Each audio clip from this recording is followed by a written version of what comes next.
j'écris avec le pinceau un caractère. Lorsqu'en 2011, l'ambassade de France en Chine réalise un film promotionnel pour le prix Foulet de la traduction, la calligraphie que l'on peut y voir au tout début est l'œuvre de Dong Xiang, également président du jury. Dans le documentaire Les Jeux Olympiques de Beijing, diffusé par Canada TV en 2008, on retrouve Dong Xiang, pinceau à la main, composant un poème par improvisation. En 2007, Dong Xiang est l'invité de France 3 pour sa célèbre émission Des racines et des ailes. L'interview, qui se déroule dans la cité interdite, impressionne les téléspectateurs, tant de par le niveau de langue française dont il fait preuve, que son érudition en matière de l'histoire chinoise. Mais la popularisation de la culture chinoise, à laquelle se livre Dong Xiang, ne s'arrête pas là. Celui que les médias surnomment depuis longtemps le passeur entre les cultures chinoises et françaises réside aux abords de la cité interdite, dans l'une de ces ruelles typiques du vieux Pékin. C'est dans sa demeure traditionnelle, maladroitement désignée par cour carrée en français, et qu'il appelle son studio, que Dong Xiang a traduit de nombreux ouvrages, parmi lesquels l'art du roman, le rideau, l'identité, l'art au Moyen-Âge, Nadja, la logique de la sensation, ou encore le dictionnaire de la peinture. Dong Xiang, l'esprit chinois non négligeable, tel qu'il est qualifié par le journal Le Monde, collabore en 1999 à la publication du livre pour enfants Un rêve pour toutes les nuits. Cet ouvrage, qui apprend l'écriture des sinogrammes aux enfants, s'écoule à 10 000 exemplaires en une semaine et prend la première place des ventes de la littérature enfantine en 2001. Plus récemment, en juin 2013, Dong Xiang s'est vu remettre la grande médaille de la francophonie. C'est à cette occasion qu'il a accepté notre invitation. Bonjour Monsieur Dong, bienvenue parmi nous. Tout d'abord, félicitations pour l'obtention de la grande médaille de la francophonie. Cela signifie que vous avez apporté beaucoup de contributions à la langue française. Et pour vous, qu'est-ce que la langue française vous a-t-il apporté ? Vous savez, c'est vrai que cette médaille est tombée sur la tête comme ça. Je ne m'attendais pas du tout à cette récompense, qui est en fait une récompense très importante. Mais en même temps, c'est vrai que ça me fait penser un petit peu à ma petite carrière avec le français. Et vous me demandez ce que le français m'a apporté. Moi, je dirais que le français, c'est quelque chose qui m'a ouvert le monde, hein. J'ai eu la chance vraiment d'avoir, disons, rencontré le français assez tôt, c'est-à-dire moi j'ai pas appris ça dès mon enfance, j'ai personne dans la famille qui parle français, mais dès mon entrée à l'université, j'ai été dans la section française du département des langues étrangères de l'université de Pékin. Et ça c'est, vous savez, j'avais 16 ans.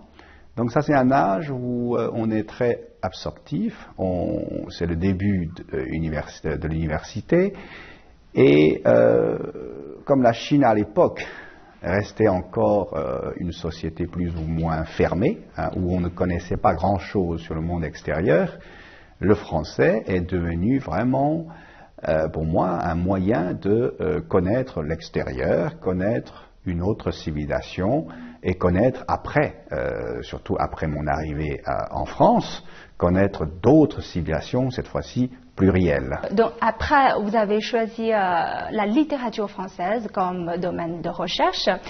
Pouvez-vous dire à nos téléspectateurs, qu'est-ce qui vous a séduit dans la littérature française ? Pour moi, dès la 3e année de l'université, j'ai eu accès à des œuvres françaises directement en français. C'est-à-dire, je ne lisais plus des traductions. Et ça, pour moi, c'était un choc assez fort. Et je me souviens, surtout, j'ai lu des œuvres à l'époque de André Gide et certaines œuvres de Jean-Paul Sartre, et puis aussi certaines œuvres d'un anthropologue, Lévi-Strauss. Et pour moi, c'était vraiment des vraies découvertes, parce que c'est une littérature très différente de la nôtre. Et André Gide m'a appris une chose que jusqu'à aujourd'hui, hein, pour moi c'est très important, c'est qu'un écrivain, c'est quelqu'un qui cherche la vérité. Pour moi, c'est une une partie très importante et très précieuse de la littérature française. Finalement, quand on apprend, quand on lit vraiment, quand on étudie vraiment tout ce genre de littérature, on s'aperçoit que la littérature chinoise, notre propre littérature, en fait, n'a pas cessé de chercher ce genre de choses non plus. Et surtout dans la littérature classique, dans nos philosophies classiques. Et c'est là que je commence, si j'ose dire, à pouvoir établir un petit système de comparaison très enrichissant, c'est-à-dire qui me permettent d'aller loin, par exemple, à la fois d'aimer les grands écrivains français d'aujourd'hui et aussi d'aller, par exemple, apprécier nos poètes de dynastie des Tang, dynastie des Song, etc., et même nos philosophes du début, c'est-à-dire Confucius, Lao Tzu, etc. En Chine, le nom de Dongqiang est très souvent associé à celui de son professeur Milan Kundera, dont il a été le seul étudiant chinois, voire le seul asiatique. En 1988, grâce à un programme de coopération sino-française, Dongqiang, fraîchement diplômé du département de français de l'université de Pékin, s'inscrit à l'université Paris 8. Il restera 12 ans en France. En 2000, il accepte un poste de professeur au département de français de l'université de Pékin. Parallèlement, il présente pour la télévision centrale de Chine l'émission Promenade en français, qui traite des paysages de la France et de sa culture. Lorsqu'en 2008 il reçoit la distinction de chevalier de l'ordre des Palmes académiques, il dira à la fin de son allocution les mots suivants. « Dans le domaine où je serai celui qui saura toujours garder son excellence.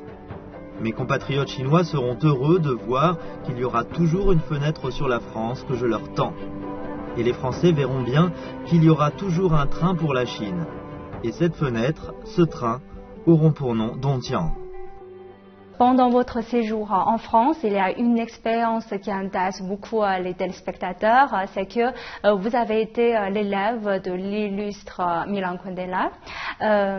Ils veulent savoir qu'est-ce que vous avez appris de lui. Le contact avec Milan Kundera a été assez personnel et assez particulier et assez décisif aussi. C'est que, parce que Milan Kundera est un grand romancier et aussi un grand théoricien du roman, et surtout en dehors de ce qu'il a écrit, il est aussi très très fort pour la musique.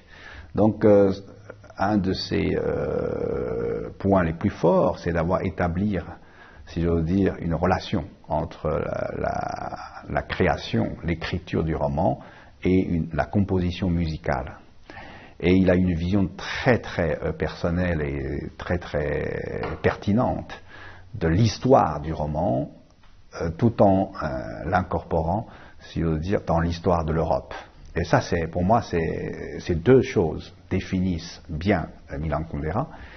Les cours avec Milan Kundera m'ont permis d'aller assez loin dans la recherche sur le roman, sur l'histoire, et aussi sur, si j'ose dire, tout ce qui est extra-littéraire, c'est-à-dire tout ce qui est paralittéraire ou extra-littéraire, c'est-à-dire des domaines de l'art qui apparemment n'ont pas un lien avec la littérature, avec le roman. Par exemple, lui, c'est la musique, et moi, c'est la peinture.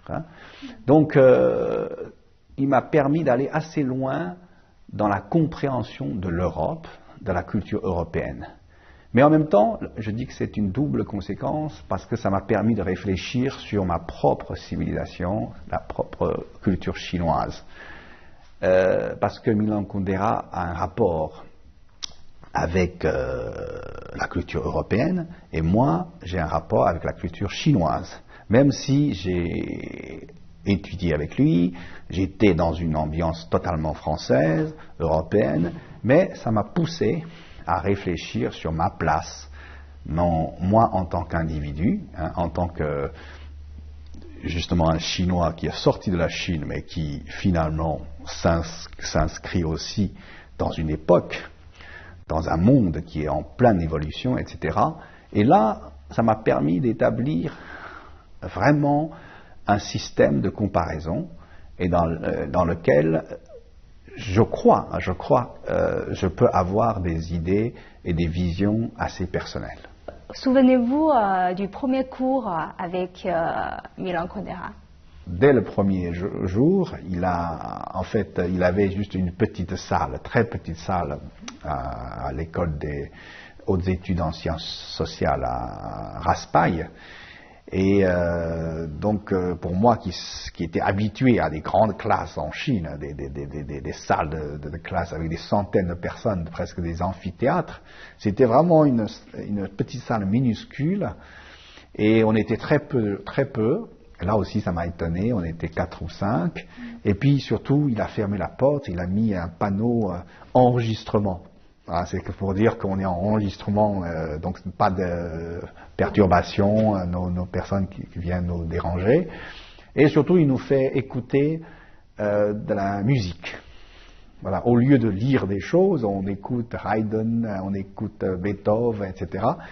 Donc tout ça pour nous initier à sa théorie sur ce lien entre la musique et le roman, etc. Donc ça, c'est quelque chose qui reste évidemment très impressionnant pour moi. Depuis 2009, Dong Tiang est le président du jury du prix Foulet de la traduction. Selon lui, le traducteur est la plupart du temps oublié, alors qu'il joue un rôle essentiel dans les échanges culturels. Le prix Foulet de la traduction est né en 2009 et s'est tenu 5 fois jusqu'à présent.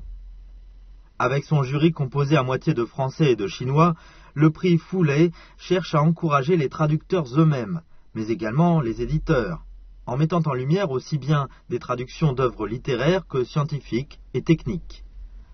En réalité, les étudiants en français sont relativement nombreux en Chine, mais peu d'entre eux deviennent traducteurs. Dong Tiang explique qu'encourager les éditeurs est tout aussi important, car c'est un métier qui réclame responsabilité et audace pour publier un livre dont on sait qu'il ne sera pas un best-seller, mais dont la parution est nécessaire pour le bien des échanges culturels ou du développement social. Vous avez traduit aussi beaucoup d'écrivains français et contemporains aussi. Quel est l'auteur que vous avez traduit le plus difficile à traduire? J'ai traduit jusqu'à maintenant plus de 30 livres, et en moins de 10 ans. J'ai surtout traduit des auteurs assez difficiles, c'est-à-dire les auteurs qui risquent d'être mal traduits. Vous savez, un roman, surtout un roman classique, lorsque ça a des intrigues, des personnages, des actions, c'est plus ou moins facile, entre guillemets, à traduire. Alors que quand il s'agit d'un philosophe, d'un critique d'art, etc., eh bien ça devient beaucoup plus difficile. Parce que parfois, ce sont des réflexions un peu abstraites. Et parfois, ça a des références à la fois historiques, esthétiques, artistiques, etc. Et ces références-là, malheureusement, un traducteur, disons, normal, ordinaire, ne les a pas. Donc, j'ai passé beaucoup de temps à traduire des choses difficiles et j'ai même passé du temps à aussi traduire des choses, disons, élémentaires de référence. Par exemple, j'ai traduit le grand dictionnaire de la peinture de Michel Laclotte, qui était le directeur du Louvre. C'est un des plus grands conservateurs en France. Et c'est un dictionnaire épais comme ça, vraiment, et ça m'a pris 6 ans de travail. J'ai traduit un philosophe qui est très important, philosophe contemporain, qui s'appelle Deleuze. Gilles Deleuze, c'est quelqu'un de très important, mais c'est très mal traduit en chinois. Et j'ai traduit donc son livre sur le peintre Francis Bacon, qui s'appelle La logique de la sensation. Ça, c'est une œuvre très difficile.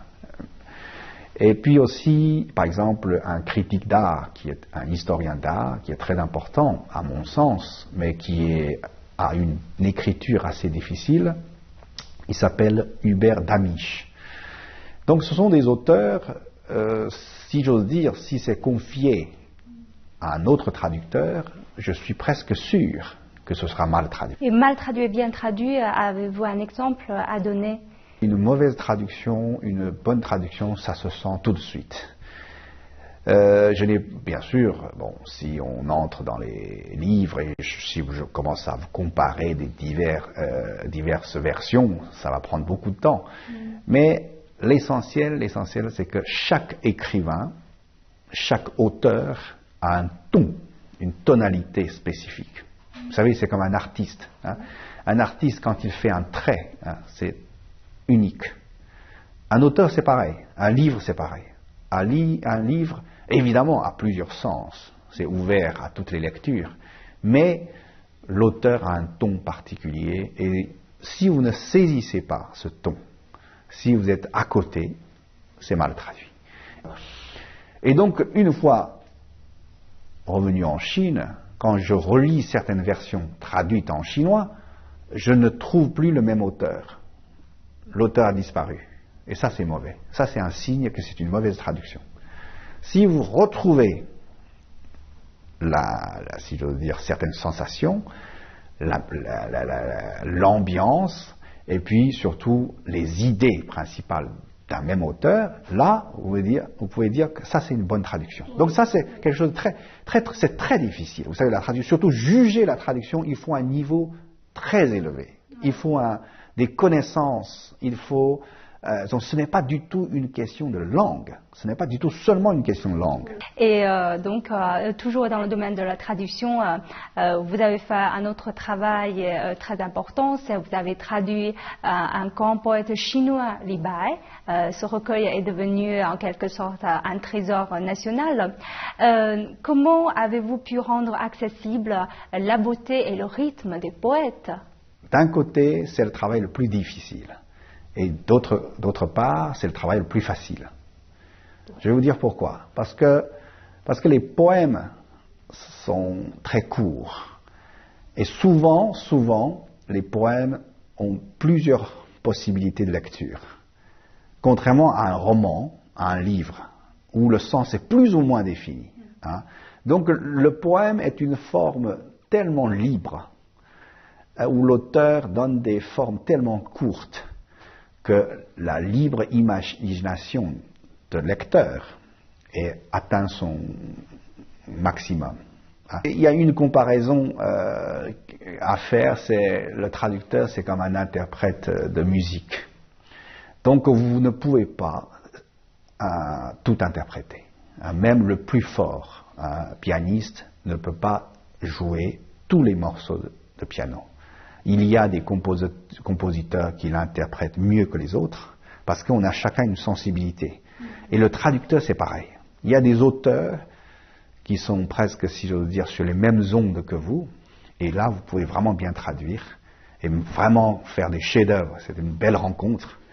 Il y a des auteurs que vous pouvez, même avec tous vos efforts, c'est pas ça. Oui. Donc c'est ça. Mais en même temps, c'est vraiment très intéressant. Il faut essayer. Il faut tenter et puis il faut être très humble. Ça, c'est très important. Il y a beaucoup de traducteurs qui sont trop fiers d'eux-mêmes. Ils s'imposent. Et surtout, il y a une théorie contemporaine qui dit que l'auteur n'existe pas de toute façon. Alors vous savez, l'auteur existe. Pour moi, non seulement l'auteur existe, en plus l'auteur est très important. Donc le traducteur entre en collaboration avec l'auteur et essaye de rendre vraiment au mieux la valeur d'un auteur. Dontiang est également connu pour avoir traduit le Manifeste olympique de Pierre de Coubertin et pour avoir mené des recherches avec d'autres universitaires autour du thème de l'Olympiade humaine. Grand propagateur de culture depuis de nombreuses années, Dontiang a acquis une grande renommée à l'étranger, et plus particulièrement dans le monde francophone. Il fréquente des personnalités importantes du monde culturel et tient des conférences à l'étranger. Ses centres d'intérêt sont nombreux, littérature, peinture, poésie, architecture.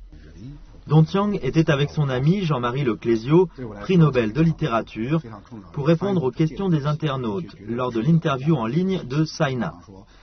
Il s'est promené au bord du lac du campus de l'université de Pékin avec Paul Andreu, l'architecte du Centre national des arts du spectacle de Chine.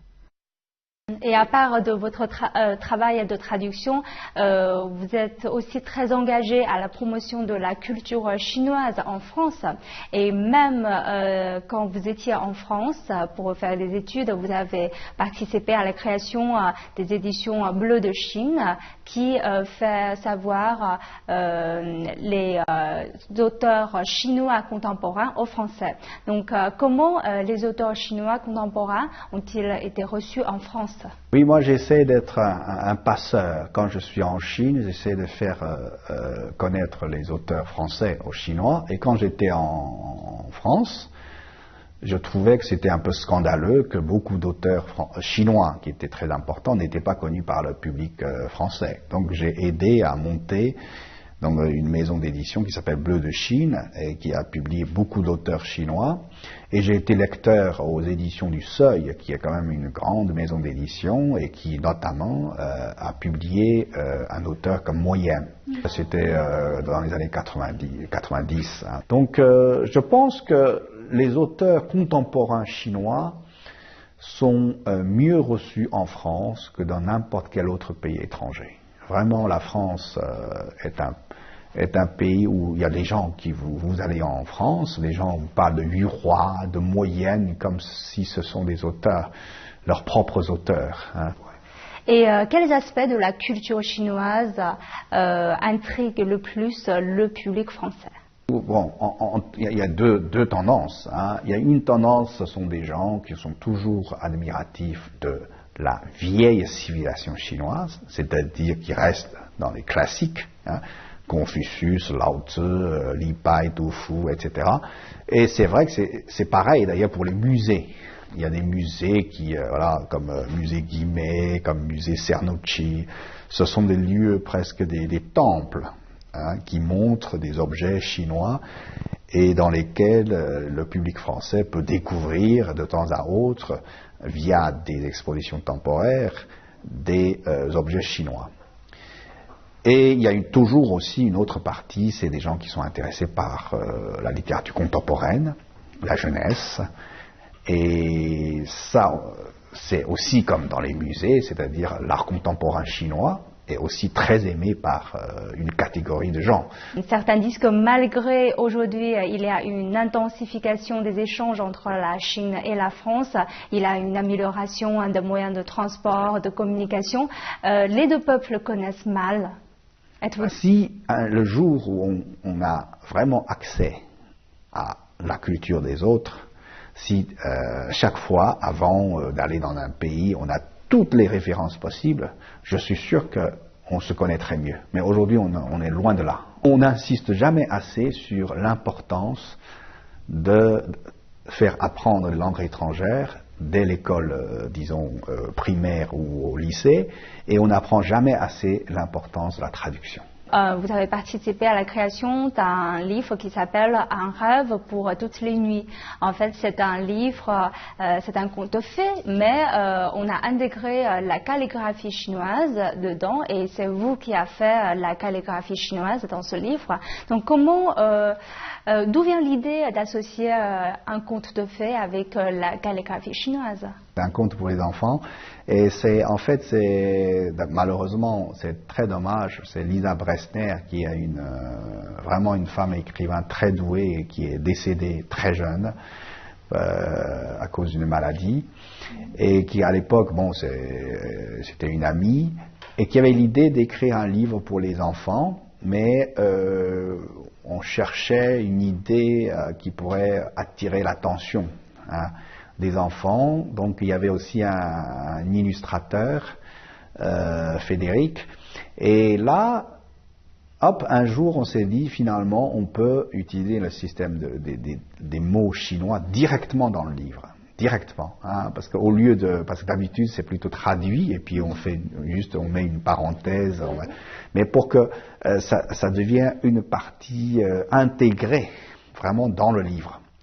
Et qu'on peut même, en fait, à l'époque, on a imaginé, je ne sais pas si après l'éditeur l'a fait, c'est utilisé sur l'écran, ça devient interactif, hein, on peut appuyer dessus, on peut le décomposer, etc. C'est-à-dire ajouter quelque chose de ludique, comme un jeu, pour les enfants, pour mieux attirer les lecteurs. Et finalement, cette idée-là a été vraiment un succès, parce que ce livre, l'air de rien, Un rêve pour toutes les nuits, a été vraiment le best-seller de l'année pour les livres des enfants ou livres pour les enfants, parce que j'ai signé, je me souviens, on a signé tous les trois le rêve pour toutes les nuits, un rêve pour toutes les nuits dans tous les salons de livres de jeunesse en France. J'étais à Lyon, j'étais, je sais plus, dans toutes les villes où il y avait des salons, et chaque fois on signait des centaines, les gens faisaient la queue. Et justement pour avoir ma signature et un petit dessin de Frédéric. Parce que j'ai signé avec mon pinceau. Je me souviens, ce sont des parents qui achètent le livre pour les enfants, et ça intéresse d'abord les parents. Parce que les parents, eux aussi, s'intéressent à la Chine, et surtout à l'écriture chinoise. D'ailleurs, l'autre jour, j'ai fait une démonstration à la ministre de la Culture française de passage en Chine, Madame Filippetti. Je lui ai fait une démonstration en 10 minutes à un quart d'heure. Elle était fascinée. Je lui ai dit, parce que l'écriture chinoise, ça paraît tellement difficile, énigmatique pour les Français, alors que si vous expliquez bien, vous faites une bonne démonstration, on s'aperçoit que c'est pas du tout compliqué, et que c'est très riche, évidemment, et que ça peut vous inspirer. L'écriture, c'est pas simplement l'écriture. L'écriture est liée avec le dessin. C'est l'écriture, pour moi, c'est la calligraphie chinoise, c'est de la sculpture, c'est de l'architecture. Vous voyez, ce sont des choses fondamentales. Ça vous forme votre vision esthétique. Donc ça, je crois que ça reste, en tout cas pour les Français, un élément très important de la culture chinoise qui les intrigue, qui les fascine. On constate depuis ces dernières années une sorte d'inquiétude en France envers l'émergence de la Chine. Avez-vous certains sentiments comme ça? Par exemple, dans l'année 2008, la relation entre la France et la Chine a été fortement perturbée. Et comment vous avez vécu cette expérience? Moi, j'ai été un des rares qui ont vraiment pris une position, évidemment, d'essayer de faire passer quelques messages de pacification, c'est-à-dire pour expliquer. D'ailleurs, vous pouvez toujours trouver sur l'internet Sohu. Moi, j'ai parlé pendant 1 heure en chinois, expliquer la France, la culture française aux Chinois, c'est pour dire qu'il ne faut pas exagérer, que le conflit n'est pas si grave que ça, etc. Mais c'est vrai que cette année-là, cet événement et ces événements m'ont aussi beaucoup choqué et m'ont fait réfléchir. Et c'est là que je me suis rendu compte que ce n'est pas suffisant de rester à la surface, de faire des choses, recevoir quelques chefs d'État ou traduire quelques livres. C'est-à-dire qu'il faut faire des choses en profondeur et la compréhension mutuelle entre deux peuples, c'est difficile. C'est une tâche très lourde et on ne peut faire que petit à petit. Et en tant qu'un individu, en tant qu'un professeur, un traducteur, un littéraire, eh bien tout ce qu'on peut faire, c'est essayer de répandre autour de soi-même une idée de diversité culturelle et puis de former des gens. Je crois que mieux les gens seront formés. Moi, je pense que l'éducation, c'est essentiel.